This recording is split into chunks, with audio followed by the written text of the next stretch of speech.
The first sign that my life was about to turn upside down came with an unexpected call from Mrs. Jenkins, my elderly neighbor. Her voice trembled with urgency, cracking just enough to make my nerves go on high alert. "Rick," she said, her voice low, almost conspiratorial, "you need to get here right now. Your wife, well, something's happening at your house. 2 men went in there a little while ago. This isn't the first time. I think you need to catch them red-handed." Her words hit me like a freight train, leaving my heart pounding in my chest. My wife, Jessica, had been distant for months, but I'd written it off as stress, busy schedules, and the ups and downs of a long marriage. Mrs. Jenkins' call planted a seed of doubt so sharp, it felt like it was piercing my ribs. I jumped into my truck and sped out of her driveway, my knuckles white against the steering wheel. The thought of someone disrespecting my home, our home, made my blood boil. As I turned onto my street, an eerie silence seemed to hang over the neighborhood. Mrs. Jenkins stood behind her curtains, peering through the glass like a sentry. When she saw me, she darted to the door, pulling me inside before I could even catch my breath. "Listen to me," she hissed, her eyes darting toward my house. "Your wife is home right now, and I saw 2 men go inside. They parked a block away, but I've been watching them." I felt like I was living someone else's nightmare. My stomach churned as the implications of her words sank in. 2 men, I repeated, dumbly, as though saying it aloud would make it less real. She nodded. "This isn't the first time, Rick. I've seen cars like that here before. Always when you're at work. You need to handle this." I clenched my jaw so tightly that my teeth hurt. For a moment, all I wanted was to kick the door open, storm inside, and demand answers. But a part of me, the logical, restrained part, knew I couldn't go in blind. I needed a plan. "Mrs. Jenkins, thank you for telling me," I said, forcing my voice to stay steady. "But I might not be able to control myself if I walk in there alone. I'll call someone to back me up." I dialed my buddy Mike, a former cop, who picked up on the first ring. "I need you at my house now," I told him, my voice low. "Jessica's there, and she's got company. Bring your sidearm." "I'm serious." Mike didn't ask questions. "On my way," he said, hanging up quickly. While waiting for him to arrive, I moved my truck to block the driveway, making sure no one could leave. The thought of those men walking out of my house, smug and satisfied, filled me with a rage I could barely contain. I grabbed my own firearm from the glove box, checked it, and tucked it into my waistband. By the time Mike arrived, I was shaking, not from fear, but from the adrenaline coursing through my veins. Together, we approached the house silently, our footsteps crunching softly on the gravel. I motioned for Mike to take the side door while I went through the front. I placed my hand on the door knob, hesitating just long enough to hear muffled voices inside. My pulse thundered in my ears. With one deep breath, I twisted the knob and stepped inside, gun drawn. The air inside felt thick, charged with tension. I moved quietly, my shoes sinking into the plush carpet of the living room. I could hear laughter. Jessica's unmistakable voice, followed by the deep rumble of a man's chuckle. The sound made my stomach twist. I glanced back at Mike, who gave me a firm nod. Together, we stepped deeper into the house, ready to confront whatever lay ahead. This was only the beginning. I had no idea how much worse it was about to get. The closer I got to the dining room, the louder the voices became. Jessica's laughter rang out again, light and carefree, as if she hadn't a care in the world. It was the kind of laugh I hadn't heard directed at me in months. The bile in my throat burned like acid. Mike positioned himself at the side door, his hand resting on his holstered weapon. We exchanged a glance, a silent agreement to proceed. My heart hammered against my ribs as I took one last deep breath and rounded the corner. There she was, Jessica, sitting at the head of the dining table with a glass of red wine in her hand. The stem twirled between her fingers like she didn't have a care in the world. Across from her sat two men, both leaning back in their chairs with the smug confidence of people who thought they were untouchable. Plates of half-eaten food cluttered the table, and the aroma of garlic and roasted chicken filled the air. "Jessica," I said, my voice sharper than I intended. The room froze. Jessica's head whipped around. Her eyes widened for a fraction of a second before she caught herself. Her expression quickly shifted into one of feigned annoyance, as if I were the one who'd done something wrong by interrupting. "What are you doing here, Rick?" she said, her tone clipped and dismissive. "What am I doing here?" I repeated, my voice rising. I glanced at the two men, who were now watching me with lazy smirks. Their lack of fear stoked the fire inside me. "That's a hell of a question, considering this is my house." Jessica rolled her eyes and set her wine glass down with an exaggerated sigh. "Oh, don't start. They're just friends." "Friends?" I barked, my temper flaring. "You mean the kind of friends you sneak into the house when I'm not home?" Her face twisted into a sneer, her calm mask slipping. "You're being paranoid. Mrs. Jenkins probably called you, didn't she? That old hag needs to mind her own business. Don't you dare try to deflect this onto her." I snapped, my voice echoing through the room. "I know what's going on, Jessica. You've been lying to me for months." At that, one of the men, a tall guy with a thick beard and an arrogant air, stood up, brushing crumbs off his shirt. "Look, man," he said, holding up his hands like he was the reasonable one. "We don't want any trouble. Maybe you should calm down." Calm down? The audacity of his words sent a surge of rage through me. "You don't get to tell me to calm down." I growled, pointing a finger at him. "You're in my house, eating my food with my wife." The second man, shorter and stockier, chuckled under his breath, which only made things worse. Mike, sensing that I was about to lose it, stepped forward, his voice steady and authoritative. "I think you boys need to leave," Mike said, his hand resting lightly on the grip of his holstered gun.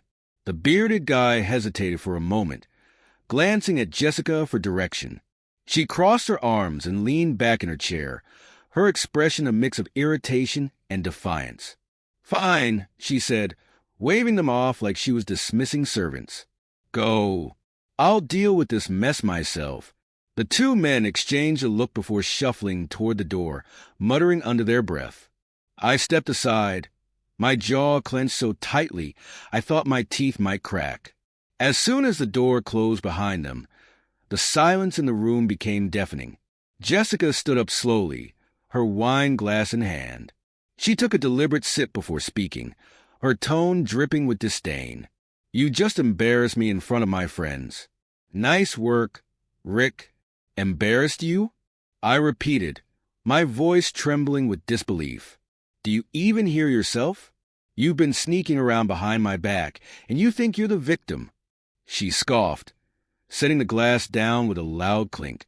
"Oh, grow up. Not everything is about you. Maybe if you weren't so boring and predictable, I wouldn't need other outlets." Her words hit me like a slap across the face. For a moment, I couldn't breathe. This wasn't the woman I had married. The Jessica I knew was kind, warm, and supportive. The woman standing in front of me was cold, calculating, and cruel. "You're unbelievable," I said, my voice cracking. "Do you even care about this marriage? About me?" She rolled her eyes again, her dismissive attitude pushing me closer to the edge. "Spare me the pity party, Rick. We both know this marriage has been dead for years." Her words cut deeper than any knife ever could. All the love, trust, and memories we had built together crumbled to dust in an instant. I whispered, barely able to keep my voice steady. "I gave you everything.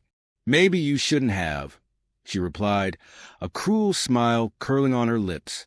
"That's on you." I turned away, my vision blurring as the tears I refused to shed threatened to spill. Mike's hand settled on my shoulder, a steady anchor, just enough to keep me from doing something I'd regret. "Rick," he said quietly, "let's go. This isn't worth it." He was right. It wasn't worth it. Not anymore. Mike's hand was the only thing that kept me tethered to reality. My fists clenched so tightly that my nails dug into my palms. I glanced back at Jessica, still standing there, sipping her wine like she had the moral high ground, as if all of this was just an inconvenience to her. Not worth it, I echoed, my voice hollow. You're right, Mike. She's not worth it. Jessica's smirk, that damn smirk, lingered. It was as if she had won some unspoken battle, like she had already broken me and was now reveling in the wreckage. My breath hitched, and for a moment, I thought I might scream or cry, maybe both. But instead, a strange calm washed over me. Give me a second, I said quietly to Mike. He hesitated, unsure whether leaving me alone with her was the best idea.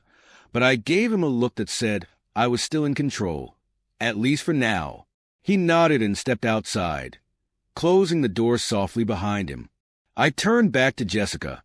She had settled onto the couch, legs crossed, swirling her wine lazily.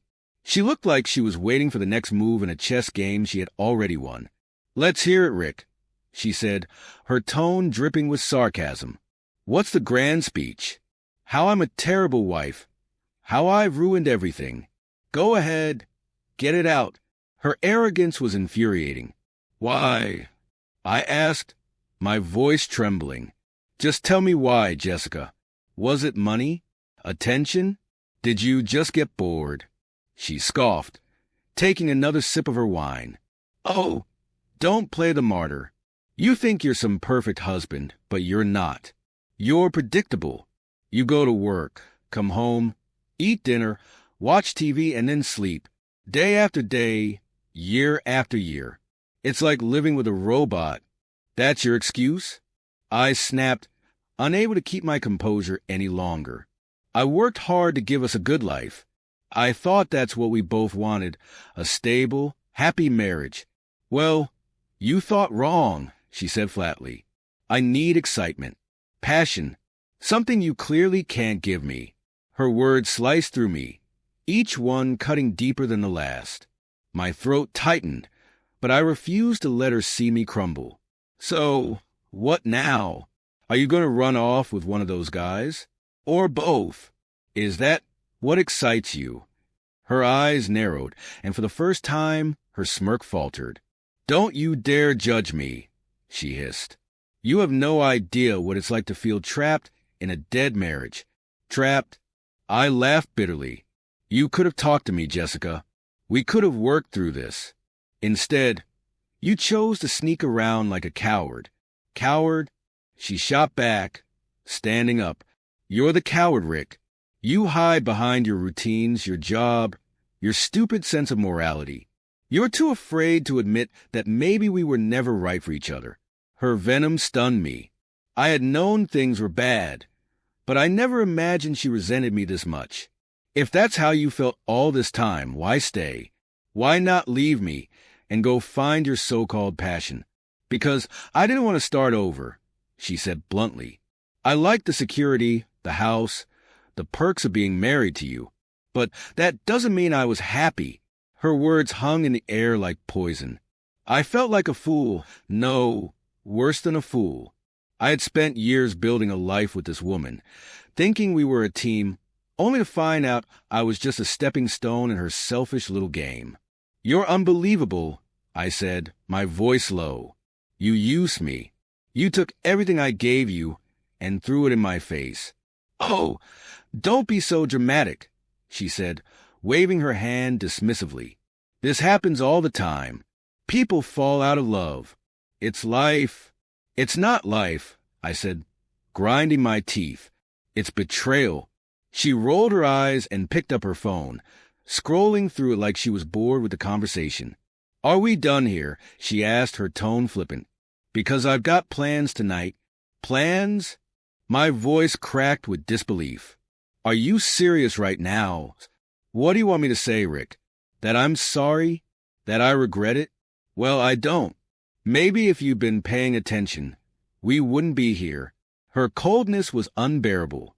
The anger inside me bubbled up again, threatening to consume me. "You're disgusting," I spat. I don't even recognize you anymore. Good, she said with a smirk. Maybe now you'll finally let go. For a moment, I just stared at her, the woman I had once loved more than anything. I thought about all the memories we had shared, the good times, the laughter, the promises. It all felt like a cruel joke now, a lie I had been too blind to see. Without another word, I turned and walked toward the door. Mike was waiting outside, leaning against his car. His expression was tense. "Well," he asked. "It's over," I said, my voice hollow. "Are you sure?" I nodded, swallowing the lump in my throat. "Yeah, I'm sure." I had left the house, my blood running cold. I didn't know who sent it, maybe someone trying to stir the pot, but it didn't matter. The image was burned into my mind. The betrayal felt fresh, sharper this time. Now, there was no denying it. She wasn't even hiding anymore. She had moved on without a shred of guilt or hesitation, while I was left to pick up the pieces. "You good?" Mike asked, stepping into the room. I handed him my phone, wordlessly. He took one look at the screen and let out a low whistle.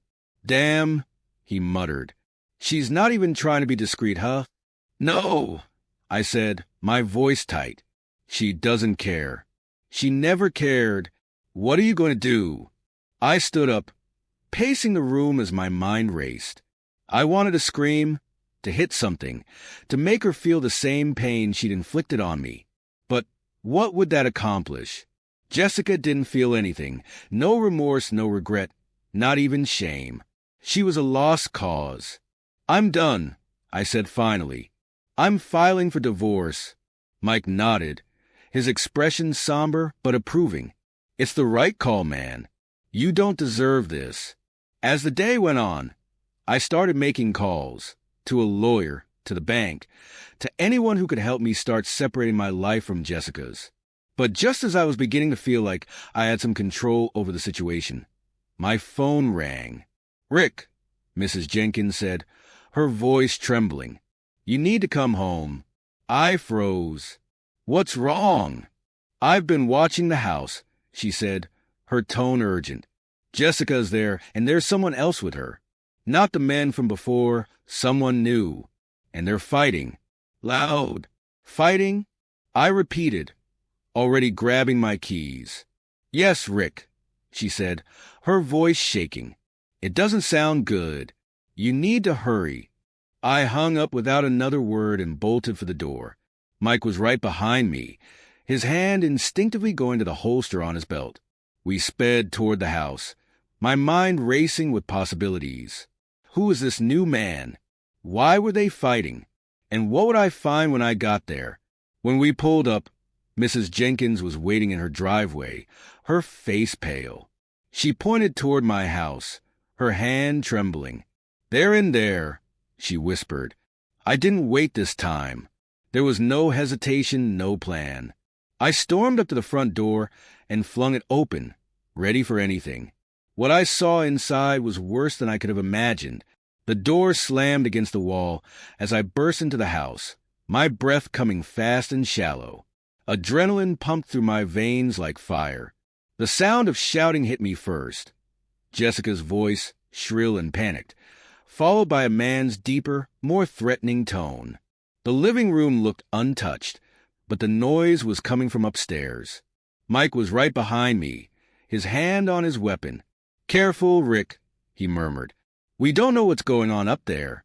But I didn't care. I took the stairs 2 at a time, each footfall echoing like a war drum. As I reached the top landing, the voices became clearer. "You're insane," Jessica screamed. "Get out of here before I call the police." "Call them then," the man roared. "Let's see what they think about all the lies you've been telling." The door to our bedroom was ajar, and I could see Jessica standing near the window, her arms crossed defensively. The man was pacing back and forth, his face twisted with fury. He was tall and lean, with wild eyes that darted toward the door as soon as I stepped inside. "And who the hell are you?" he snapped, pointing at me like I was the intruder. I didn't answer right away.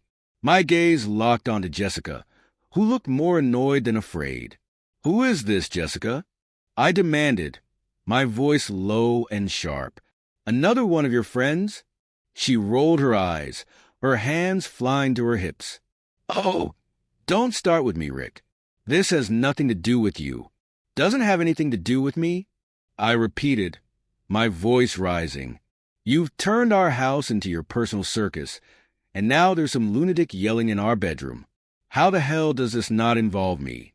The man took a step closer, his jaw clenched. "You must be the husband," he sneered, his tone dripping with contempt. "The clueless idiot she's been stringing along." "Watch it," Mike growled from the doorway. His presence reminded everyone that I wasn't alone. His hand hovered near his holster, eyes locked on the stranger like a hawk watching its prey. Jessica threw up her hands. "Oh, for God's sake, everyone just calm down. This is Chris, and he's nothing, okay? He's just being dramatic." "Dramatic?" Chris barked a laugh, cold and humorless. "Tell your husband the truth, Jessica. Tell him how you've been playing both of us. Or should I?" My stomach dropped. I didn't know what this guy was about to say, but I already knew I wasn't going to like it. "What the hell is he talking about, Jessica?" I asked. She glared at Chris, her eyes narrowing into slits. "Shut up, Chris. You don't know what you're talking about." "Oh, I don't." Chris sneered. He turned to me, his expression hardening. "She's been lying to both of us, man. Playing you for the house, the money, the stability, while she comes to me for everything else." "Shut up," Jessica shrieked, lunging toward him, but Mike stepped forward, blocking her with an outstretched arm. "Stay back," Mike warned, his voice low. "I'm not in the mood for games." My heart pounded so hard I thought it might burst. I turned to Jessica, my hands trembling. "Is that true?" I asked, my voice barely above a whisper. "Have you been with him too?" Jessica hesitated for the briefest moment, just long enough to confirm everything I didn't want to believe. Then she crossed her arms and jutted out her chin, her defiance flaring like a shield. "So what if I have?" she spat. "You're not exactly Prince Charming, Rick. God, you're so pathetic. Always whining about your feelings like that makes you some kind of hero." Her words hit me like a freight train. I felt the blood drain from my face, my vision narrowing until all I could see was her. This stranger who looked like my wife, but spoke like a venomous snake. "You're unbelievable," I said, my voice shaking. "I gave you everything, Jessica. Everything. And this is how you repay me." "Oh, please," she said, throwing her hands up in exasperation. "Don't act like you're some saint. You're boring, Rick. You're predictable." Chris snorted. "And I bet you didn't tell him about the money, did you?" Jessica froze, her eyes widening for just a moment before she caught herself. "Shut up, Chris," she hissed. "What money?" I asked, my voice rising. "What the hell is he talking about?" Chris stepped closer, his lip curling in disgust. "She's been taking money from your joint account. Thousands. Says she needs it for bills, but it's all going into her little escape fund." "Shut up," Jessica screamed, her voice cracking. "You're lying." But it was too late. My head spun as the pieces started to fall into place. Jessica's sudden interest in managing our finances, the unexplained withdrawals, her increasingly erratic behavior. It all made sense now, and it felt like the floor had been ripped out from under me. I looked at her, my voice breaking. "How could you do this to me?" Jessica didn't answer. She just stared at me, her face a mask of contempt and indifference. And in that moment, I realized the truth.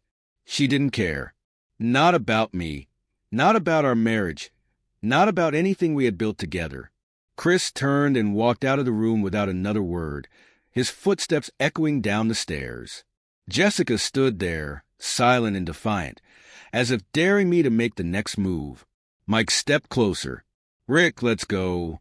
I nodded numbly, my body moving on autopilot as I followed Mike out of the house.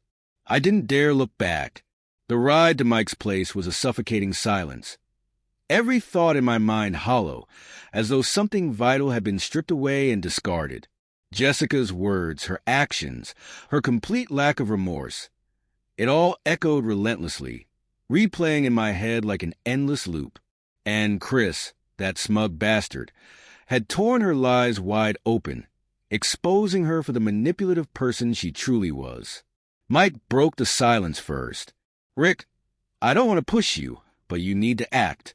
She's not just wrecking your marriage. She's screwing you financially." "I know," I muttered quietly, my voice lifeless.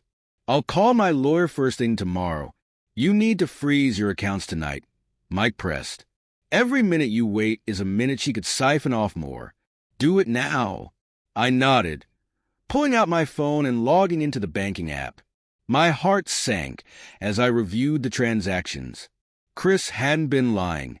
Thousands had been withdrawn over the past few months, some in small increments, others in large chunks. The most recent withdrawal? Just hours ago. "She's drained almost 10 grand, I muttered, my throat tightening. "That was supposed to go toward the mortgage." Mike clenched his jaw. "That's not just betrayal. That's theft. You need to shut her down." I made the calls right there in Mike's driveway, canceling the shared credit cards, freezing the joint accounts, and transferring what little was left into a separate one under my name.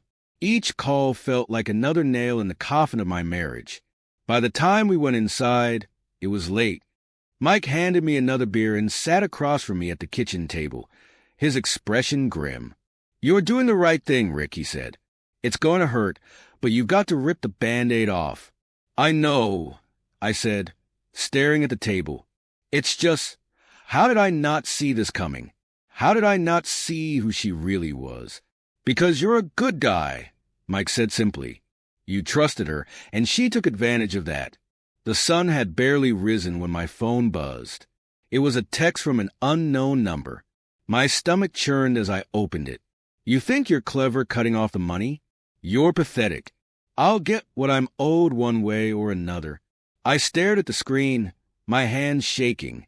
The audacity of her words was like a slap in the face. She thought she was owed something after everything she'd done? After everything she'd taken from me? "Jessica?" Mike asked, looking over my shoulder. "Yeah," I said, handing him the phone. He read the text, his face darkening. "She's bluffing," he said. "You've already locked her out of the accounts. There's nothing she can do unless she comes after something else." My mind raced. The house, the car, my reputation. Jessica had already proven she was willing to burn it all down to get what she wanted. "Then you've got to protect yourself," Mike said firmly. "Call your lawyer. Get everything in writing. Document every damn thing she says or does from now on." I spent the rest of the day putting out fires, meeting with the lawyer, filing paperwork, preparing for the inevitable fallout. By evening, I was exhausted, but that nagging feeling that something wasn't right wouldn't go away. Then I got another call.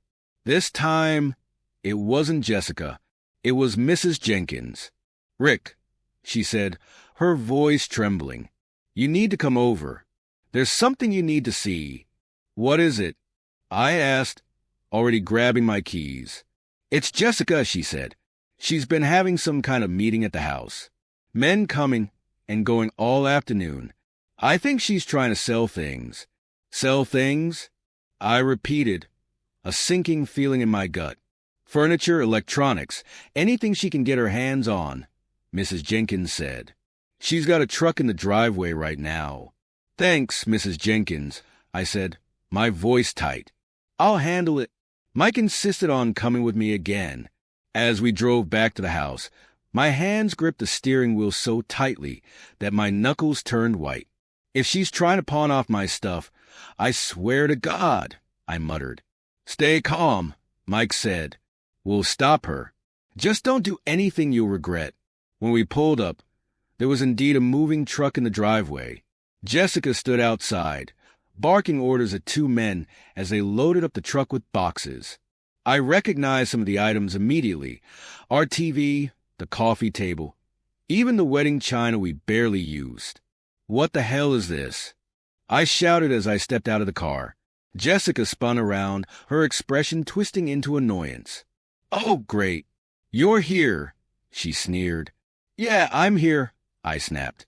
And you're not taking a damn thing out of this house. Actually, I am, she said, crossing her arms. Half of this is mine, Rick. You don't get to decide what I take. Half of it. I barked out a bitter laugh. You don't get to claim anything after what you've done. You've already stolen enough. She rolled her eyes. Spare me the theatrics. You're just mad because I finally stopped playing your little housewife game. I stepped closer, my anger bubbling over. You don't get to waltz in here and act like you're entitled to anything after betraying me. One of the movers, a burly guy with tattoos, stepped forward, raising his hands. Hey, man, we're just doing our job. If you've got a problem, take it up with her. Oh, I will, I said, glaring at Jessica. But you're not taking anything until we sort this out. Jessica smirked, pulling out her phone. Fine. Let's call the cops. Let's see what they have to say about my right to take what's mine. The threat caught me off guard, but before I could respond, Mike stepped in, his voice calm but firm. Call them, he said. We'd love to explain how you've been stealing from the accounts and selling off property that isn't yours. Jessica's face faltered for the briefest moment, her confidence cracking. She muttered something under her breath, then waved the movers off. Fine, whatever, she snapped. This isn't over.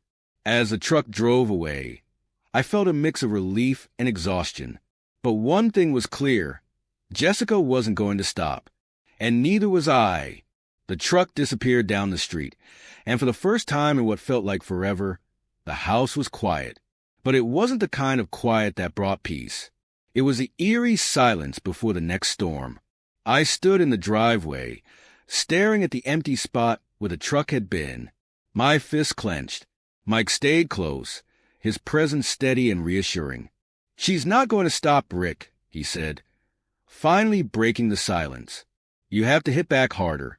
She's pushing to see how far she can go. I know, I muttered, running a hand to my hair. She's already taken enough. But if she thinks she can just strip me down to nothing and walk away. She's underestimating you, Mike said. But don't stoop to her level. Let's outsmart her. It wasn't just about money or possessions anymore. It was about pride, dignity, and reclaiming the life she had tried to steal from me. For the first time since this nightmare began, I felt a flicker of resolve. That night, a flicker of resolve ignited within me. I worked deep into the hours, combing through bank statements, emails, and anything else that might give me leverage. With my lawyer's guidance, I began piecing together a timeline of Jessica's actions.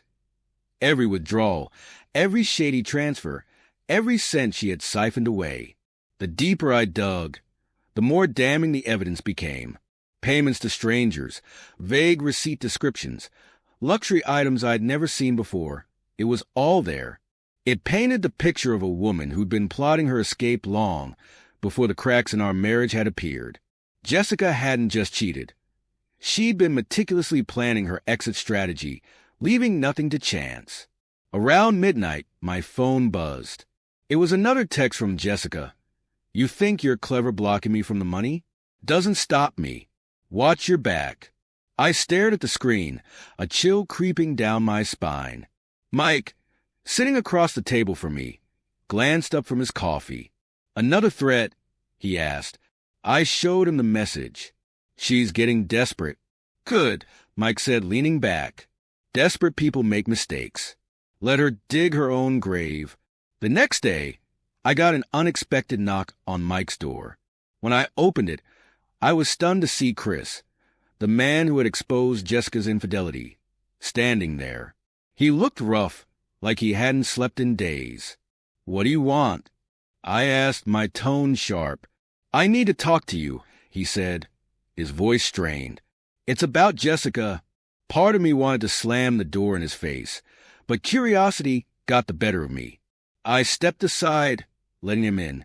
Mike stayed close by, arms crossed, gaze wary.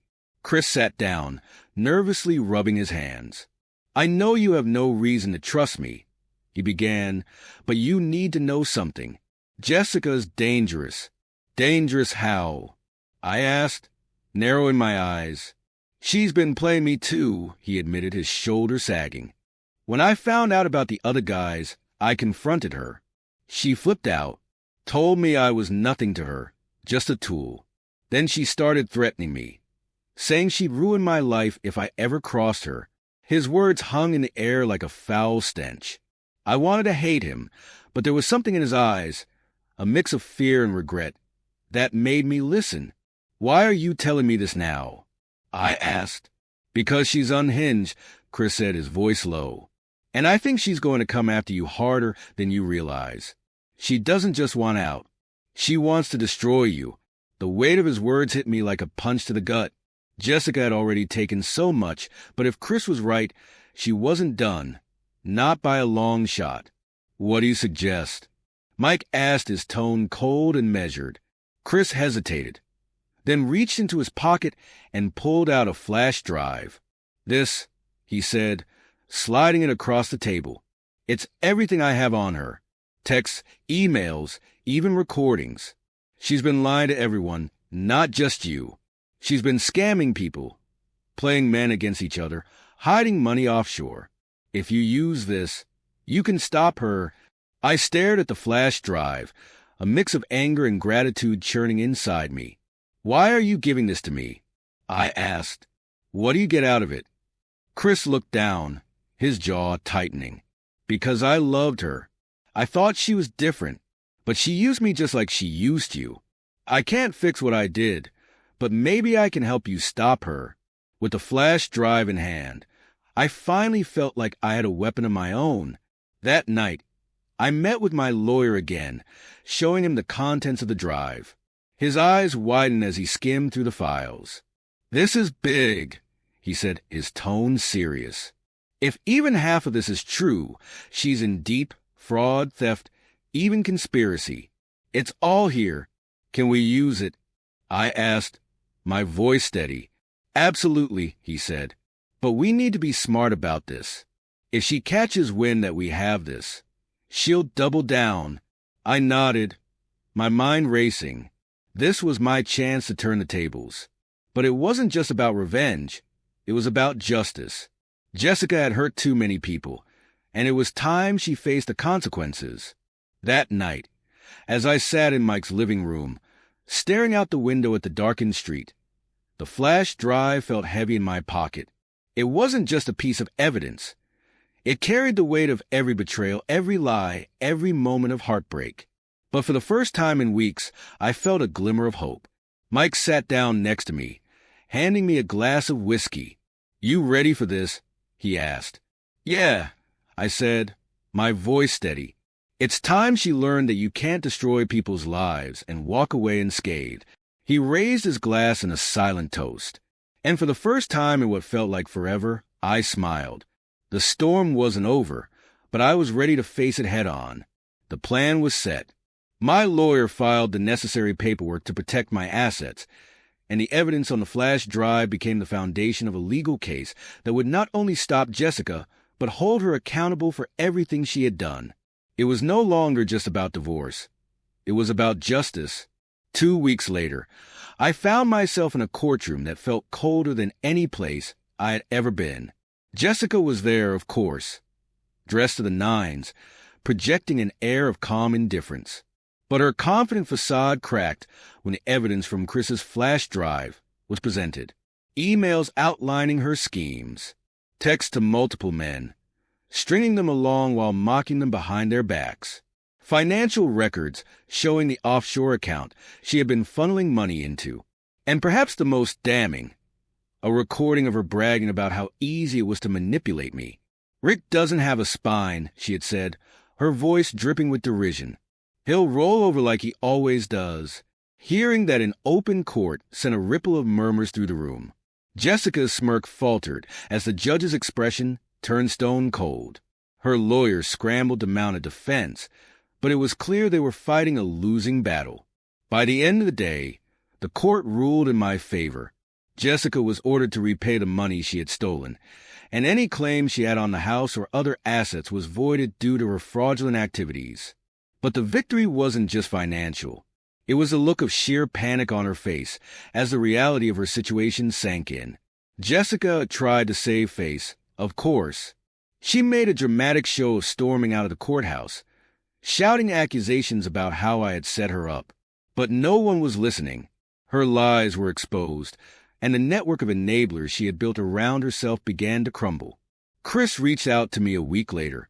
"I heard what happened," he said over the phone. "I'm glad she didn't get away with it." "Me too," I said. "Thanks for stepping up. I know it couldn't have been easy." "Yeah," he said with a sigh. "I guess we both learned the hard way who she really is." In the weeks that followed, I began to rebuild. The house that once felt like a monument to failure became a blank slate. I threw out anything that reminded me of Jessica, her clothes, her photos, even the furniture she had picked out. Every empty space felt like a step closer to reclaiming my life. Mike, as always, stayed by my side. "You know," he said one night as we grilled steaks in the backyard, "this could have broken you. But you didn't let it." "It almost did," I admitted. "But I think I needed to hit rock bottom to realize what really matters." "And what's that?" he asked, flipping a steak. "Respect," I said. "For myself. For the people I let into my life. I spent so long trying to fix something that wasn't worth fixing. I'll never make that mistake again." Months later, I found myself sitting in a quiet coffee shop, reflecting on everything that had happened. The scars Jessica left were still there, but they no longer defined me. I had started therapy, reconnected with friends I had neglected, and even begun exploring new hobbies. Life wasn't perfect, but it was mine again. That's when a woman approached my table, her smile warm and genuine.